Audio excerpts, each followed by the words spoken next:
Osmi ocjenjivački susret vinara Kastavštine u Kastvu i ove godine okupio mnoštvo ljubitelja podrumske kapljice. Na poziv udruge prijatelja Ruž, Grozja i vina Belica odazvali su se lokalni proizvođači, njih 26. Predstavili su 53 uzorka Dionizove kapljice, koju su s puno muke i znoja spravljali tijekom lanjske, hidrometeorološki gledano, jedne od najtežih godina. Imamo 5 kategorija. Jedna kategorija je naša domaće, znači to je naša Belica. Onda imamo od grožđa koje raste kod nas, ali nije Belica, nego je more biti Chardonnay, Pinot i tako dalje, Malvazija najviše ima. I crna i bijela tako. I isto tako od grožđa koje se kupi ili na tržnici, veletržnici i tako. Ne, ima ljudi koji se bave vinarstvom, a nemaju vinograda.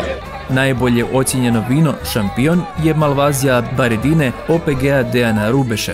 Osvojilo je najviše bodova, 83,67 od ukupno 100. Vinarstvom se bavim, mogu gotovo reći od kad znam za sebe, od najranijeg djetinjstva, dakle konoba je moj drugi dom.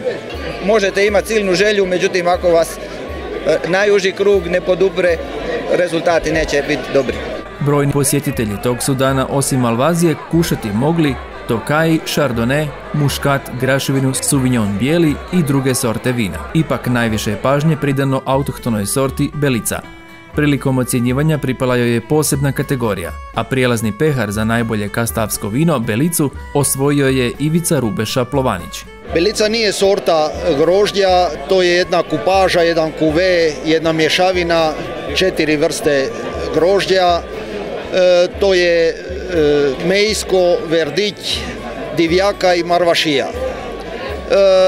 Znanjem dobije se evo jedno prekrasno pitko vino, ne prevelikih alkohola, ne prevelikih kiselina, vrlo ugodno i pitko.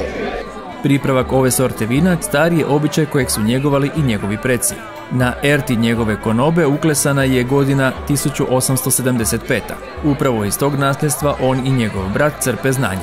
Čovjek svaki dan mora naučiti nešto novo, moraš imati utakmica u nogama. Što više znaš, teže je pogriješiti, a ako se i dogodi neka neprilika, lakše ju rješavaš.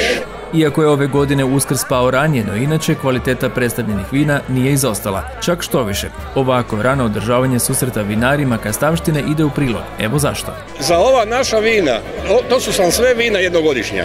Dakle, njih je potrebno popiti tamo do 7. mjeseca, 8. i gotovo. Ne? Jer mi, ovako, da vam rečem, veliki vinari koji imaju velike podrume i rade na 100.000 botilja, oni moraju to vino na neki način, pa ne bih rekao preparirati, ali ga moraju osigurati da more izdržati dugo vremena i na toplome i u marketu i u nekom podrumu, u hladnom. Mi to ne radimo jer nama je vino traje godinu dana, 6 mjeseci, 9 mjeseci i mi ga popijemo. A piti bi ga trebali i brojni gosti kastavskih ugostiteljskih objekata. Želja je, naime, ovdašnjih turističkih zajednica Belicu ponuditi gostima. Stoga je prije 4 mjeseca prilikom pokretanja projekta brendiranja najboljih kvarnerskih restorana Kvarner Gourmet i Kvarner Food Belica dobila posebnu ulogu. Cilj projekta je ne samo promocija naše gastronomije, nego i naše enologije. Pa evo ova manifestacija kao takva, odnosno ponovno oživljavanje Belice kao autohtone sorte vina, bez daljnjega se lijepo uklapa u cijeli projekt. Zbog toga jer unutar projekta mi nastojimo promovirati osim naše autohtone hrane, gastronomije, kuhinje, tako i naša autohtona vina. Za sada evo u projektu kao obavezno vino, znači mi imamo našu vrbničku žlahtinu, ali s vremenom ćemo nastojati uvrstiti druge autohtone sorte. Radi se dosta na ponovnom vraćanju, na povećavanju novim nasadima posebnih sorti od kojih se radi, tako da eto, nadam se da će s vremenom se Belica naći i van Kastavštine u ugostiteljskim objektima. S obzirom da se Kastav upravo razvija u jednom pravcu vrlo lijepom kao enogastro destinacija, sigurno da je ova manifestacija ocjenjivački susret vinara Kastavštine doprinosi upravo obogaćivanju ukupne ponude turističke grada Kastva. S time se slažu i lokalni proizvođači, ali i brojni posjetitelji koji su tog dana pohrlili u drevni Kastav. Ovo je jedna predivna priča. Belica kao udruga u svojih 9 godina postojanja uzdigla je kvalitetu izrade vina u ovom kraju. Zaista napravljeni su koraci od 7 milja. I definitivno u današnje vrijeme se može reći da se u Kastvu i Kastavštini više ne može naći loše vino. Vina mislim da su jako odlične, super. Evo. Što ste probali?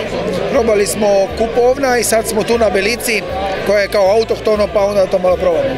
Odlična su vina, naročito domaća Belica je uglavnom se popravila u zadnjih 8 godina sigurno 100%.